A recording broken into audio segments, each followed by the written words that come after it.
नमस्कार दोस्तों, स्वागत है आप सभी का ऑनलाइन अड्डा फर्स्ट स्टडी यूट्यूब चैनल पे। अगर दोस्तों आप सभी जानते हैं किसी भर्ती संबंधित कोई भी सूचना होती है आप सभी को ऑनलाइन अड्डा फर्स्ट स्टडी चैनल के माध्यम से दी जाती है।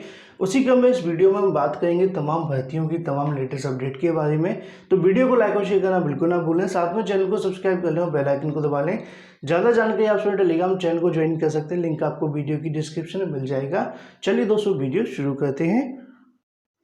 तो जैसा कि आप सभी जानते हैं कि प्रदेश के अंदर ही नहीं, अगर हम बात करें पूरे देश की, तो कई राज्यों में ऐसा देखने के लिए मिला है जहां पे कोरोना की वजह से कर्फ्यू तो या फिर लॉकडाउन जैसे हालात देखने के लिए मिल रहे हैं। अब ऐसे में उत्तर प्रदेश के अंदर ही वही चीज़ आप सभी को देखने के लिए मिल रही है। सबसे पहले आप सभी को यहाँ पे देखने के लिए मिलेगा कि प्रदेश के अंदर रात 8 बजे से 35 घंटे का जो कर्फ्यू वो आप सभी को देखने के लिए मिलने वाला है। लेकिन अगर ऐसे में आप बिना मास्क लगाए पकड़े जाते हैं तो ऐसे में आप सभी से यहाँ पे 1000 रुपये का जुर्माना लिया जाएगा। अगर आप दोबारा पकड़े जाते हैं तो 10,000 रुपये भी आपसे वसूले जा सकते हैं। तो याद रखें कि आप सरकार नहीं है, आप एक आम आदमी हैं, तो ऐसे में आपको तो मास्क लगाना ही पड़ेगा। बाकी जैसा कि आप सभी को पता ही है, तो सारी चीज़ें यहाँ पे आप सभी के सामने आ जाती है। कोरोना की रफ्तार लगातार बढ़ती जा रही है। पिछली बार की तरह लोगों के अंदर कोरोना को लेकर डर कम है, लेकिन इस बार केसेस की संख्या ज़्यादा है और सरकार पूरी तरीके से डीएक्टिवेट है।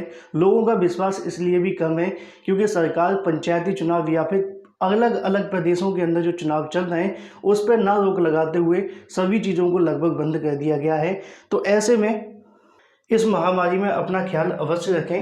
ऐसे में दूसरी तरफ हम बात करें जो कि आप सभी को यहाँ पे भी देखने के लिए मिल जाएगा, यूपी के अंदर 15 मई तक हर रविवार को जो लॉकडाउन है वो लगाया जाएगा। ये लॉकडाउन सिर्फ एक दिन के लिए आप सभी को देखने के लिए मिलेगा, ऐसी जानकारी सीएम के माध्यम से दी गई है। उसी क्रम में यहाँ पे मास्क को लेकर भी जानकारी आप सभी के सामने आ जाती है। मतलब ऐसे में ये है कि 15 मई तक हर संडे को आपको जो लॉकडाउन है वो देखने के लिए मिलने वाला है। हालांकि अन्य जिलों के अंदर आप सभी को ऐसा देखने के लिए मिला है कि साप्ताहिक लॉकडाउन भी लगा दिया गया है और कई जिलों के अंदर तो पूरा लगा दिया है, मतलब कई राज्यों के अंदर, है ना। तो ऐसे में उत्तर प्रदेश के अंदर याद रखिए आगामी समय के अंदर 15 मई तक हर संडे को ये प्रक्रिया जारी रहेगी। अगर संक्रमण बढ़ता है तो और भी कई फैसले आपको देखने के लिए मिल सकते हैं। लेकिन वहीं दूसरी तरफ बात करें अपनी अगली अपडेट को लेकर, जो कि सभी बोर्डों की परीक्षाओं के बारे में, यहाँ पे आप सभी को देखने के लिए मिलेगा कि प्रदेश के सभी शिक्षा बोर्डों की जो परीक्षा है वो 20 मई तक स्थगित कर दी गई है। इससे पहले आप सभी को पता है कि सीबीएसई के माध्यम से परीक्षाओं को स्थगित किया गया, उसके बाद में यूपी बोर्ड के माध्यम से सभी परीक्षाओं को स्थगित करने का जो फैसला है वो 20 मई तक देखने के लिए मिला है। साथ में प्रदेश के अंदर ये भी जानकारी देखने के लिए मिली है कि महाविद्यालय विश्वविद्यालय संबंधित सभी परीक्षाएं जो हैं 15 मई तक आयोजित नहीं करवाई जाएंगी। बाकी जो आगे आदेश आएगा उस पर उसके अनुसार आपको चीज़ें देखने के लिए मिल सकती हैं। उसी क्रम में जिला अधिकारी निदेशक माध्यमिक शिक्षा सचिव और साथ में अगर बात करें यूपी बोर्ड के निर्देश हैं कि मान्यता प्राप्त कॉलेज की गैर आंतरिक परीक्षाएं इस अवधि में न कराई जाएं। मुख्यमंत्री ने 15 अप्रैल को यूपी बोर्ड की हाई स्कूल 7वीं इंटरमीडिएट की परीक्षाओं को स्थगित करने का जो आदेश है वो दे दिया है। अब शिक्षा विभाग के माध्यम से मई के पहले सप्ताह में इस परीक्षाओं को लेकर जो निर्णय वो देखने के लिए मिलेगा। अगर संक्रमण बढ़ता है तो और भी लंबा इंतजार आप सभी को करना पड़ सकता है। तो जैसा कि यूपी बोर्ड सीबीएसई के बाद में आईसीएसई के माध्यम से भी 10वीं और 12वीं परीक्षाओं को यहाँ पर टाल दिया गया है, मतलब कि स्थगित कर दिया गया है। इससे पहले तमाम प्रतियोगी परीक्षाओं को भी स्थगित करने का जो आदेश है वो दिया गया था। ऐसे में लगभग सभी परीक्षाओं को स्थगित किया जा चुका है, लेकिन सिर्फ 2 परीक्षाओं को छोड़कर, एक एसएससी सीएचएसएल, तो दूसरी आप सभी जानते हैं कि मेट्रो की परीक्षा जो कि आज देखने के लिए मिलने वाली है। वहीं दूसरी तरफ बात करें एडेड जूनियर शिक्षक भर्ती साथ में टीजीटी पीजीटी 2021 को लेकर, अगर आपको याद होगा 2 दिन पहले एक वीडियो बना करके जानकारी दी गई थी टीजीटी पीजीटी 2021 भर्ती के बारे में, जो कि आप सभी को यहाँ पे देखने के लिए मिल जाएगा। इसकी जानकारी मैंने आप सभी को कल या परसों की वीडियो के अंदर बताया था, जब यूपी टेट और सी टेट के बारे में लिखा था कि टीजीटी पीजीटी एक बार फिर से लटक सकती है। बदलाव के कारण मामला क्या है मैं आप सभी को बताता हूँ, क्योंकि जो जानकारी आप सभी को हमारे माध्यम से पहले दी जाती है वो आपको बाद में समाचार पत्रों के अंदर देखने के लिए मिलती है। उसी का मैं यहाँ पे आप सभी देखेंगे फंस सकती है अगर बात करें माध्यमिक स्कूलों की शिक्षक भर्ती। मामला क्या है, प्रदेश सरकार की ओर से सहायता प्राप्त माध्यमिक विद्यालय, सहायता प्राप्त जूनियर हाई स्कूल शिक्षक भर्ती खाली पदों पर लंबे इंतजार के बाद में भर्ती की जो घोषणा है वो देखने के लिए मिली है। प्रदेश में पंचायती चुनाव कोरोना संक्रमण के चलते जूनियर हाई स्कूल शिक्षक भर्ती को स्थगित करने का जो आदेश है वो जारी कर दिया गया है। अब कोरोना संक्रमण के चलते उत्तर प्रदेश माध्यमिक शिक्षा सेवा चयन बोर्ड की टीजीटी पीजीटी की जो भर्ती है उसमें भी आप सभी को देरी देखने के लिए मिल सकती है। और मैंने भी आप सभी को यही जानकारी दी थी कि टीजीटी पीजीटी अगर इसी प्रकार मामला मामला लटका था तो और इंतजार करना पड़ेगा। रीज़न आप सभी जानते हैं कि पहले आप सभी को पता है कि अभी तक आवेदन करने का पूरा मौका नहीं मिला है। आवेदन के लिए वेबसाइट सही तरीके से काम नहीं कर रही है। आज 17 तारीख हो चुकी है लेकिन वेबसाइट में ज़्यादातर सुधार नहीं है। लगातार छात्रों के माध्यम से मांग भी की जा रही है। अब अगर 20 तारीख तक भी मामला ठीक नहीं होता है तो एक बार फिर से जो आवेदन की तारीखें बढ़ाई जाएगी और ये सिलसिला अगर जारी रहा तो ऐसे में और भी इंतजार करना पड़ेगा। और निकट भविष्य के अंदर आप सभी को बताएं कोरोना संक्रमण को देखते हुए इस भर्ती को और इंतजार करना पड़ सकता है। नीचे आप सभी देखेंगे प्रदेश सरकार की ओर से एडेड जूनियर हाई स्कूल शिक्षक भर्ती की आवेदन प्रक्रिया तो पूरी कर ली गई है, जो कि 18 अप्रैल को आपकी परीक्षा होनी थी, लेकिन पंचायती चुनाव के चलते इस परीक्षा को फिलहाल स्थगित कर दिया गया है। वहीं ऊपर आप सभी देखेंगे कि माध्यमिक शिक्षक भर्ती के लिए आवेदन की जो तारीख प्रक्रिया है वो लगातार जारी है। चयन बोर्ड के माध्यम से तारीखों में बदलाव किया गया था, पहले 11 की जगह 21 कर दी गई, लेकिन इस बीच अगर बात करें चयन बोर्ड के तमाम जो कर्मचारी साथ में अधिकारी कोरोना संक्रमित होने के चलते काम पूरे तरीके से ठप हो चुका है। ऐसे में लग रहा है कि लंबे इंतजार के बाद शुरू हुई शिक्षक भर्ती कोरोना की भेंट चढ़ सकती है। प्रदेश के माध्यमिक विद्यालयों के अंदर काम कर रहे तदर्थ शिक्षकों को परीक्षा पूरी करके नौकरी देने के लिए सुप्रीम कोर्ट का आदेश भी दिया गया था, जो कि जुलाई के बीच में आप सभी को देखने के लिए मिल रहा था। तो ऐसे में अगर हम देखें टीजीटी पीजीटी 2021 के लिए एक बार फिर से तमाम समस्याएं देखने के लिए मिल रही हैं। अगर यहाँ पे जल्दी से सब कुछ एक्शन नहीं लिए गए तो भर्ती एक बार फिर से लटक सकती है, चाहे वो कोरोना संक्रमण के चलते हो या फिर चयन बोर्ड की वेबसाइट के चलते। ऐसे में जल्दी से दुरुस्त कर देनी चाहिए। हजारों की संख्या अभी भी परेशान है छात्र आवेदन करने के लिए, लेकिन मौका नहीं मिला है। वहीं एडेड जूनियर शिक्षक भर्ती को लेकर भी यहाँ पे आप सभी ने देखा कि परीक्षा को फिलहाल स्थगित कर दिया गया है और नई तारीखों को लेकर कोई फैसला देखने के लिए नहीं मिल पा रहा है। जो उम्मीदें देखने के लिए मिल रही थी 2 से 8 के बीच में पूरी तरीके से नगण्य हो चुकी हैं, क्योंकि सरकार के माध्यम से 15 मई तक सभी परीक्षाओं को स्थगित करने का जो आदेश है वो जारी कर दिया गया है। अब एडेड जूनियर शिक्षक भर्ती 15 मई के बाद मतलब ये है कि मई के अंतिम सप्ताह में होने की प्रबल संभावना है। अगर कोरोना संक्रमण में कोई बदलाव होता है या फिर चीज़ें यहाँ से साफ हो जाती हैं कि भाई कोरोना का संक्रमण घटा है तो ऐसे में परीक्षा करवाई जा सकती है। लेकिन जैसा कि आप सभी देख पा रहे हैं कि परीक्षाओं के लिए शिक्षण संस्थानों के लिए कोरोना संक्रमण है, लेकिन चुनाव के लिए नहीं है। उसी क्रम में एडेड जूनियर शिक्षक भर्ती एक बार फिर से 2 को होने की जो संभावना थी वो तो पूरे तरीके से स्थगित हो गई है। लगातार पीएनपी शासन प्रशासन से मुलाकात भी जारी है। कोई भी नई तारीखों को लेकर शासन स्तर पर कोई चर्चा देखने के लिए अभी तक नहीं मिली है। अगर कोई अपडेट होगी तो आप सभी को ऑनलाइन अड्डा फर्स्ट स्टडी चैनल के माध्यम से दे दी जाएगी। वीडियो को लाइक और शेयर, साथ में चैनल को सब्सक्राइब करना बिल्कुल ना भूलें। वहीं दूसरी तरफ बात करें अपनी अगली अपडेट को लेकर, जो कि है 1 लाख खाली पदों पर भर्ती के बारे में। तो यहाँ पे दोस्तों आप सभी को देखने के लिए मिलेगा कि आईटी कंपनियों के माध्यम से 1 लाख युवाओं को नौकरी दी जाएगी, ऐसी जानकारी आप सभी के सामने आ रही है। अगर हम बात करें यहाँ पे टीसीएस, इन्फोसिस, विप्रो, साथ में अगर बात करें एचसीएल टेक की बड़ी तैयारी यहाँ पर देखने के लिए मिल रही है। जानकारी के मुताबिक अगर हम बात करें टीसीएस के अंदर यहाँ बताया गया है कि जो पदों की संख्या वो आप सभी को 40,000 के समथिंग देखने के लिए मिल सकती है। साथ ही इन्फोसिस के अंदर 21,000 है और विप्रो के अंदर 9, साथ में एचसीएल की अगर बात करें 10,000 के समथिंग जो पद है वो खाली है।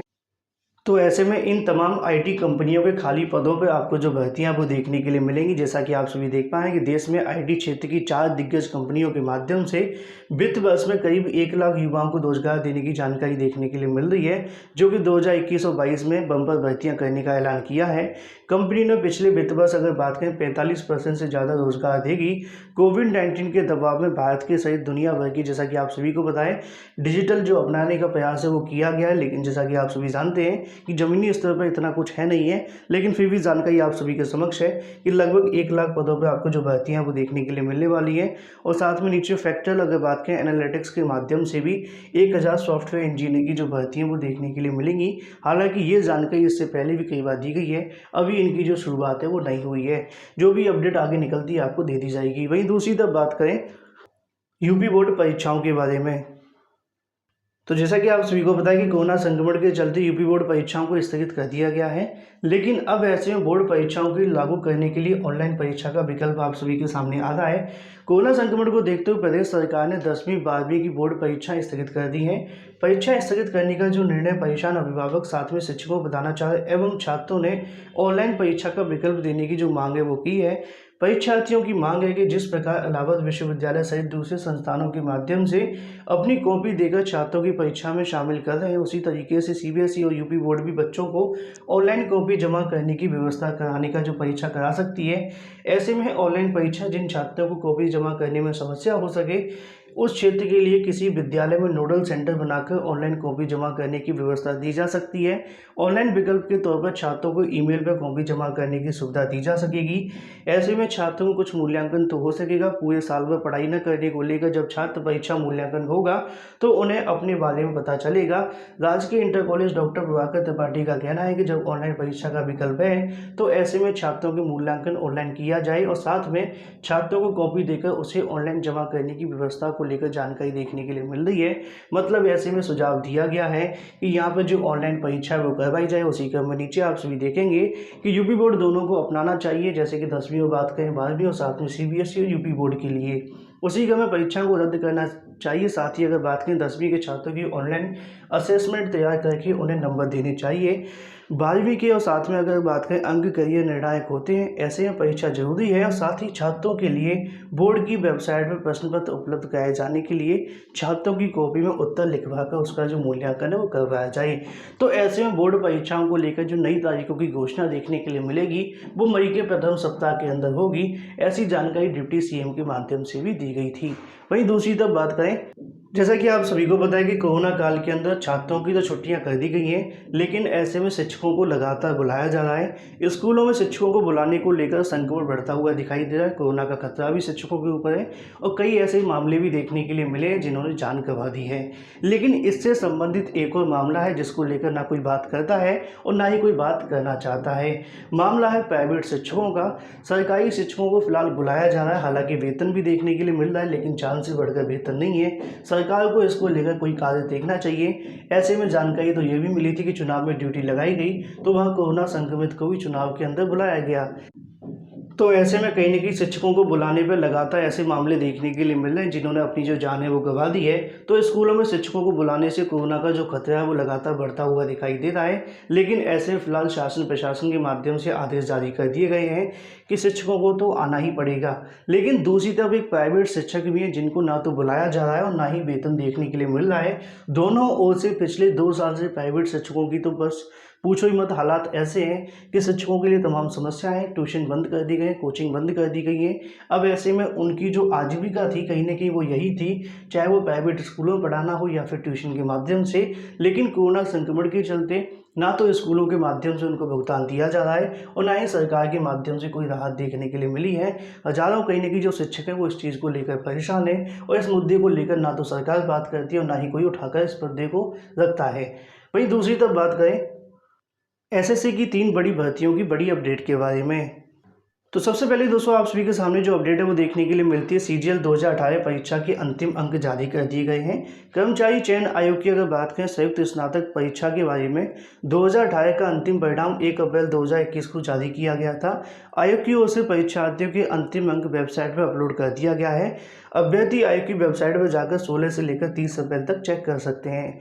वहीं दूसरी अपडेट आप सभी के सामने आती है स्टेनोग्राफर परीक्षा के बारे में। संशोधित जो रैंक अपलोड कर दी गई है 2018 ग्रेड के बारे में, सी और डी को लेकर परिणाम संशोधित करने के बाद में नई रैंक जारी कर दी कि जो भी अभ्यर्थी वो संबंधित हैं वो जाकर 1 अप्रैल से लेकर 19 अभ्यर्थियों को संशोधित परिणाम जारी किया गया था, तो उसी क्रम में वो लोग चेक कर सकते हैं। वहीं दूसरी तरफ बात करें एक और अपडेट के बारे में जो कि एसएससी को लेकर, जैसा कि आप सभी को पता है कि 8 की मल्टीप्लिकेशन हायर सेकेंडरी स्नातक स्तर की जो पहले चरण की परीक्षा में सफल अभ्यर्थियों के लिए आवेदन लगातार जारी कर दिए हैं। अभ्यर्थी आयोग की वेबसाइट पर जाकर आवेदन डाउनलोड करके 30 अप्रैल तक आवेदन कर सकते हैं, जो कि आप सभी देख पा रहे हैं। तो वीडियो को लाइक और शेयर करना बिल्कुल ना भूलें। फिलहाल इस वीडियो के माध्यम से इतना ही। Thank you for watching this video.